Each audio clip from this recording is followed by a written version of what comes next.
know how to manage things properly. You see? We don't know how to provide for so many people. But that's our lack of knowledge. That's our ignorance. That's our mistake. It's not the Lord's mistake. It's not that He creates so many people and then He can't feed them. Well, that's a nonsense idea. He creates so many people, and then He also provides the facilities and resources to take care of them. But we have a situation now where 5% of the population is using 45% of the resources. Of course, that can't last. And it's not going to last. It's already breaking down. The karma has caught up with them. So when we utilize the resources appropriately, then they can last. We can, by good management, we can make them last indefinitely by renewing them constantly. But if we use up unrenewable resources as if they were renewable, oh, that's very bad management. That's greed. That's exploitation. That's actually foolishness, ignorance, because these things can't be replaced.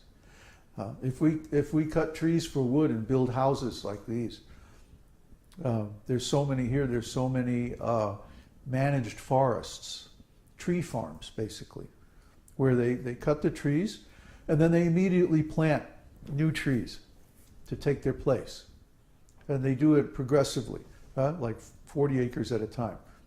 They won't cut the whole hill. They'll cut 40 acres, replant it, then cut the next 40 acres and replant it. And so the trees are constantly regrowing. That's sustainable. You can do that for a long, long time if you don't overcut. You see? Or similarly, farming. If you rotate the crops and you sometimes you don't grow any crops. You just have the animals out there grazing and renewing the earth. That's the proper management. If you manage things properly, you can keep farming the same piece of land for a long, long time. If you use dry composting, instead of this whole idea of flush toilets is just so nonsense. First of all, it wastes a lot of water. And second of all, it contaminates the groundwater. Septic tanks always leak. Sewers always leak. Or even in some countries, people just pass stool outdoors in the fields. And of course, there's a lot of disease connected with that. So the groundwater becomes contaminated, and by wasting water, we use up way too much, and the whole thing is such a nonsense. You just take a box filled with sawdust. You pass stool into that, cover it with sawdust. It's called dry composting. And in 6 months or a year, you have nice, sterile, safe fertilizer that you can. Then you can spread it on the fields. First, you have to compost it to get rid of the disease germs. It's just simple. It's so simple. It's so easy. Why does human society have to do everything the wrong way? It seems like they're programmed to fail. I call this stupidocracy. Stupidocracy means the stupid people rise to the top. We see this in the school system, for example. Indira is involved in education, so she's going to really like this. Teachers don't have a particularly high score on their SAT and their GRE exams. The typical profile of a teacher is that as a group, as a profession, they come in something like 18 out of 20 on the graduate record exams. But the administrators who manage the teachers are like even less, they get even a lower grade on the GRE. They're like off the chart, off the bottom of the chart. Don't even show up in the top 20. So the administrators, educational administrators who manage the teachers and professors are stupider than the teachers that they manage. Now, think about that for a second. That means the whole system is set up for failure. It's designed for failure.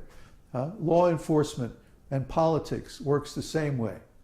The stupidest people, the people with the least self-knowledge, with the least spiritual qualities, rise to the top. Why? Because they don't think, they're not critical about the system. Anybody who has the least bit of intelligence looking at our political system today will go, man, I'm not getting involved in that mess. That is a forest of illusion.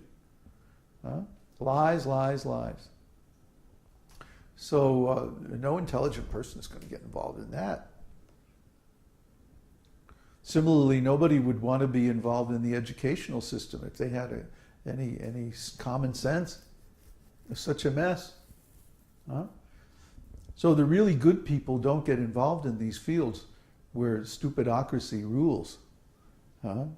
They go out and do other things. They don't want to be involved in such a mess. You know, there's certain industries, the entertainment industry is another one, where you fail upwards, you know. And the people at the top are the least talented, the most nonsense rascals. They rise to the top. It's just impossible.